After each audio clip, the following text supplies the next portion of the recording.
Hello दोस्तों, तो हमारे होम मस्ती में आप सभी का स्वागत है। तो आ गए हम मस्ती भरी रेसिपी को लेकर। आज की हमारी रेसिपी है घास की पकौड़ी। तो घास के पकौड़े हम कैसे बनाएंगे, तो चलिए। हमने ये घास की तरह है, सभी लोग इसको घास कहते हैं, लेकिन असल नाम इसका सोया है। जो खेतों में बिना बीज के ये जमते हैं, ये गाजर के खेतों में, आलू के खेतों में, और ज़्यादातर गाजर के खेतों में ये पाए जाते हैं। तो या तो गमले में भी आपके उगा सकते हैं। तो इसको हम लोग सोया कहते हैं।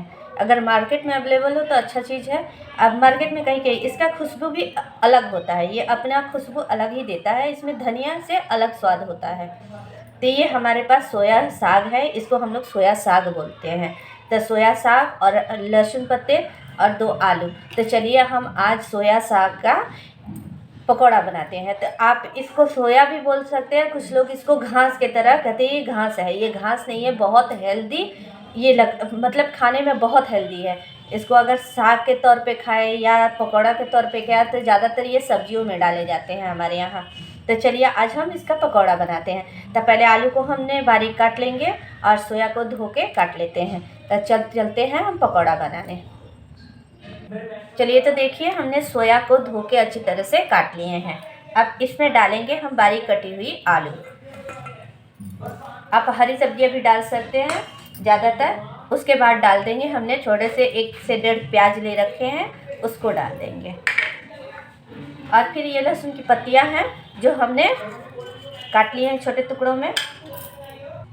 अब आती है बेसन की बारी। तो हमें बेसन 2 से 3-4 चम्मच डाल देनी है अच्छे से।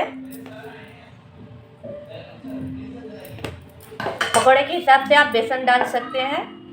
चलिए, तो अब मसाले डाल दें। उसके बाद हल्दी पाउडर, लाल मिर्च पाउडर।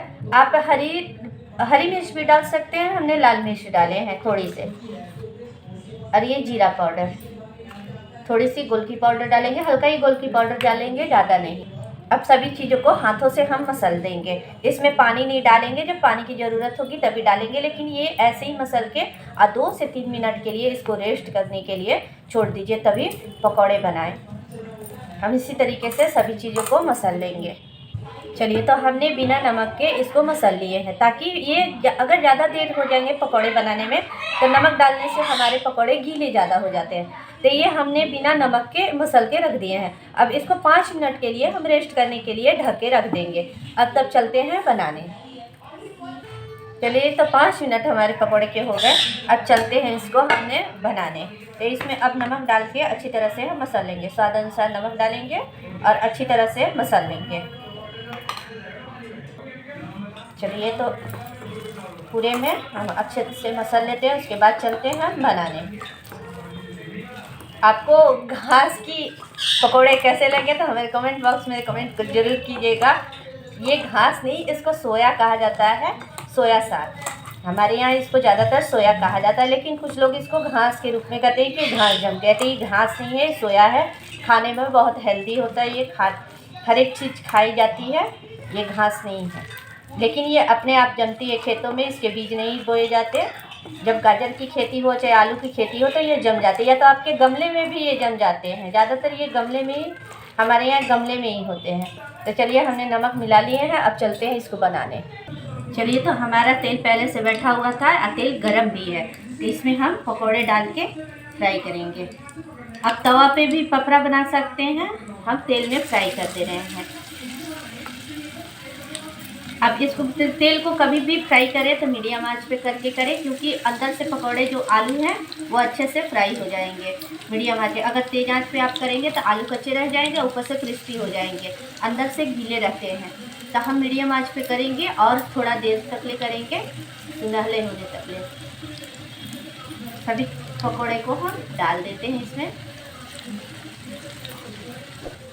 चलिए, तो हमने सारे पकौड़े डाल दिए हैं।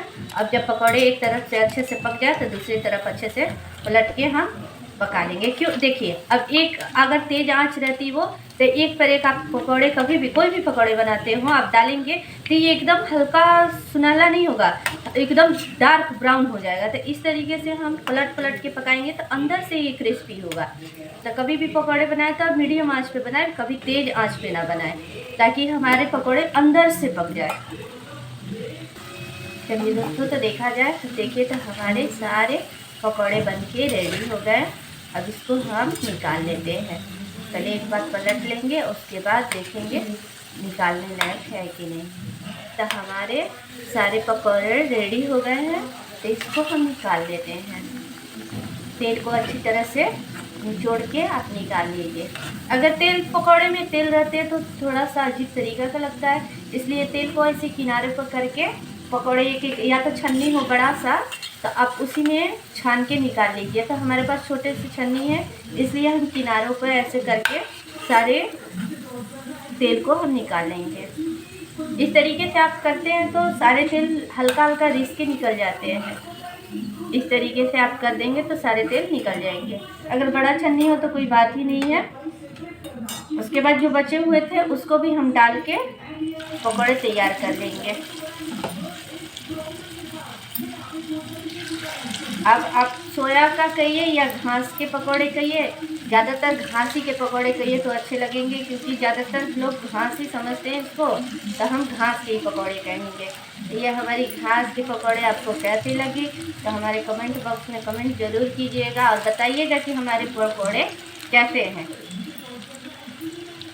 सभी पकौड़े को इसी तरीके से हम बना लेंगे। मीडियम आंच पे ही बनाने हैं, क्योंकि अंदर से पकौड़े पकते हैं। अगर मीडियम आंच पे पकाएंगे तब अंदर से पकेंगे, और अगर थोड़ा कम भी कर देंगे, पूरा कम कर देंगे तो देर से पकेंगे। तो कभी भी पकौड़े बनाइए तो मीडियम आंच पे बनाइए, क्योंकि पकौड़े अंदर से पकेंगे। चलिए, तो हमारे ये भी पकौड़े रेडी हो गए। अब गैस को बंद करेंगे, सारे पकौड़े निकाल लेंगे।